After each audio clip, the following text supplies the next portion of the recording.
মাঞ্চুরিয়ার hopping রোডে বিশাল এক দুর্গের মতো বাড়ি। আসলে সেটা ছিল একটা জেলখানা কাপ গবেষণাগার। এখানে জাপানি সৈন্যরা বন্ধুদের মানুষ হিসেবে নয়, ডাকতো মারুতা বা কাঠের গুঁড়ি হিসেবে। এমনই এক মারুতা ছিলেন নাম না জানা এক চাইনিজ যুবক, যাকে অজানা কোনো এক গ্রাম থেকে তুলে আনা হয়েছিল। একদিন সকালে তাকে একটি বিশেষ কাচের ঘরে নেওয়া হলো। তাকে বলা হলো চিকিৎসা করা হবে তার, কিন্তু ঘরে ঢোকার পরেই দরজা বাইরে থেকে বন্ধ করে দেওয়া হয়। সে দেখলো কাঁচের ওপাশে সাদা অ্যাপ্রন পরা ডাক্তাররা দাঁড়িয়ে আছেন, যাদের নেতৃত্বে ছিলেন স্বয়ং শিরোইশি। কাচের ঘরের কোনো এক দিক থেকে হালকা হলুদ রঙের গ্যাস ঢুকতে শুরু করলো। যুবকটি জানতো না এটি ছিল প্লেগ আক্রান্ত মাছি মিশ্রিত একটি মরণঘাতী বাতাস। কয়েকদিন পরের কথা, যখন যুবকের শরীরে প্রচন্ড জ্বর আর লসিকা গ্রন্থিগুলো ফুলে কালো হয়ে গেল, তখন শুরু হলো আসল নৃশংসতা। তাকে অপারেশন থিয়েটারে নিয়ে আসা হলো।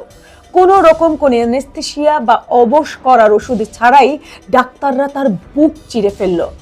যুবকটি যন্ত্রণায় চিৎকার করছিল, কিন্তু ডাক্তারদের হাত কাঁপল না।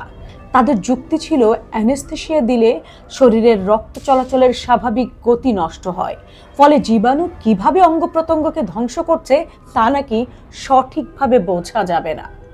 বেঁচে থাকা অবস্থাতেই তার লিভার, ফুসফুস এবং হার্ট এক এক করে কেটে বের করে আনা হলো, দেখার জন্য যে প্লেগ শরীরের কোথায় কতটা ছড়িয়েছে।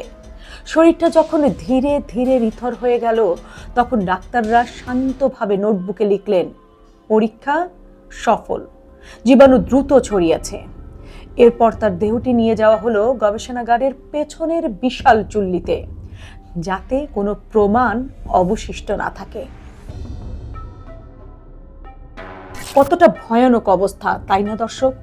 এমন আরও অনেক সত্যি ঘটনা আজ আমরা তুলে ধরবো আপনাদের সামনে, যার আড়ালে লুকিয়ে আছে একটা নাম, bioweapon. Welcome to our show yellow reflection podcast. সাথে আছি আমি সাবরিনা মিলি।